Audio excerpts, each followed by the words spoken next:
Many of us in my generation hear climate change every day, but don't really understand how it works. We hear terms like global warming all the time, but they become background noise. I've been thinking about this. My kids, like many young people, are learning about climate change at school. But people from my generation, people like me, never really learned the basics. So in this video, I want to go back to the beginning and explain how global warming works in a simple way, so we can all picture it more clearly. To understand climate change, there's one simple idea that changes everything. The Earth doesn't just get heat from the sun. It also has to release that heat back into space. When sunlight warms the surface of the Earth, the planet releases heat into the atmosphere in the form of infrared radiation. And if there were nothing in the atmosphere to trap it, that heat would simply escape into space, and the Earth would not keep warming. But since the Industrial Revolution, humans have released huge amounts of greenhouse gases, including carbon dioxide. These gases build up in the atmosphere and start to wrap around the Earth like a blanket,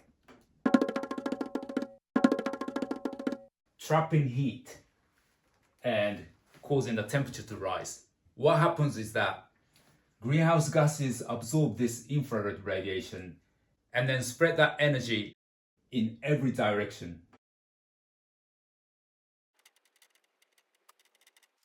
And some of it ends up returning to Earth's surface, which warms the planet even further.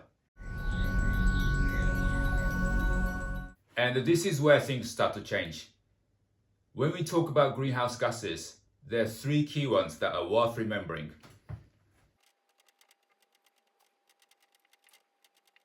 Carbon dioxide, methane, and nitrous oxide. Each of these gases has different characteristics. If we take the heat trapping ability of carbon dioxide as 1, methane traps more than 28 times as much heat, while nitrous oxide traps more than 265 times as much.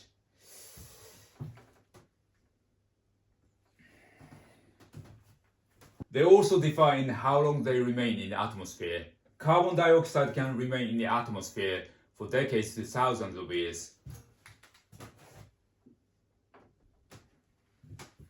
Methane lasts for about 12 years. And nitrous oxide remains for about 110 to 120 years. So why do people focus so much on carbon dioxide? Well, one reason is that it can stay in the atmosphere for a very long time. But another reason is simply the amount we produce through our daily activities. Carbon dioxide makes up about 76 to 77% of total greenhouse gas emissions.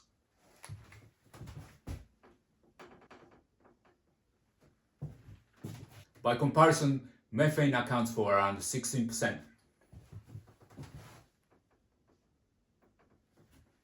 And the nitrous oxide about 6 to 7%.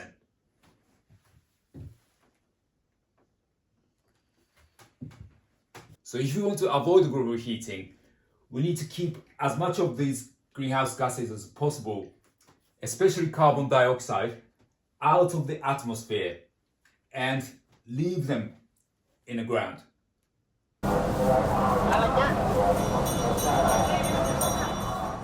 Next, I would like to explain why global heating is closely connected to, moving away from a meat-centered diet.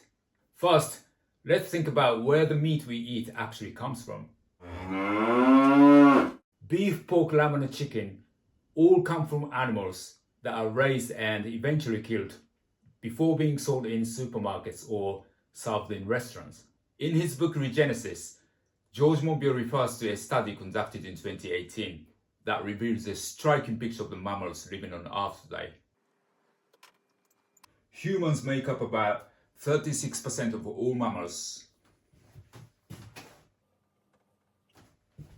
Wild mammals, animals like Elephants, whales and deer make up 4%. And the rest, staggering 60%,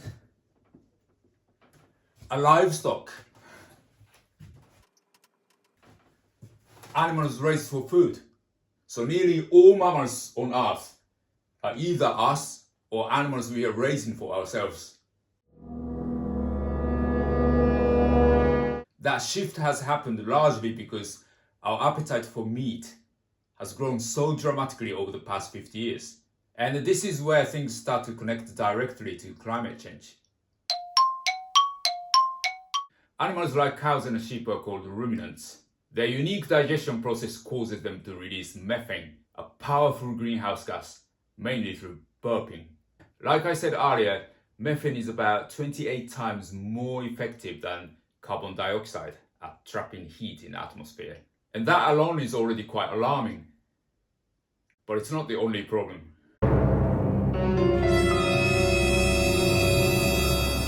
In order to raise this huge number of livestock, around 60% of all mammals on Earth, they obviously need to be fed. And the main feed used for livestock is crops, such as soybeans and other grains. To grow these crops in massive quantities, large areas of land are required, which often leads to deforestation. The problem is that the trees themselves function as carbon storage systems. So when forests are cut down, we are actually destroying one of the systems that helps keep carbon dioxide out of the atmosphere. It takes about 20 to 30 years for a tree to grow to a decent size. So replacing big trees by planting a few small ones simply isn't realistic anymore. Too many have already been cut down. A well-known example is the Amazon rainforest.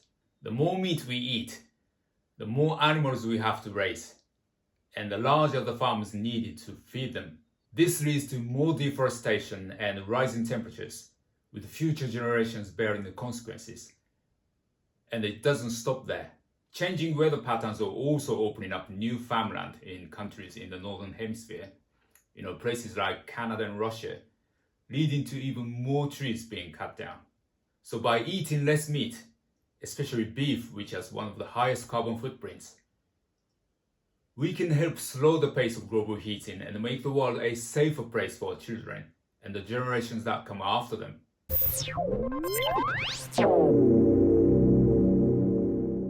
Before I go on, I should say I'm not a vegetarian. I'm more of a part-time one. I still eat meat sometimes. But I've started to think more carefully about it. Some people may become vegetarians because they feel sorry for animals raised and slaughtered in harsh conditions.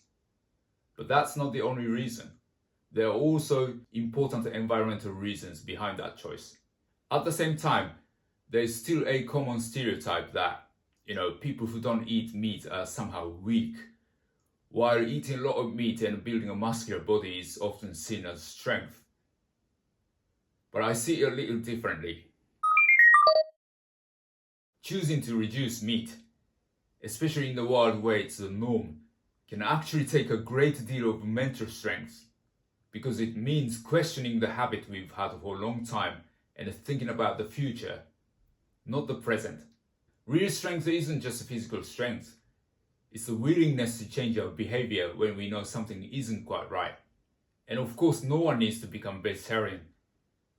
Even small changes like having 1 or 2 meat-free days a week, or simply avoiding beef, can make a real difference.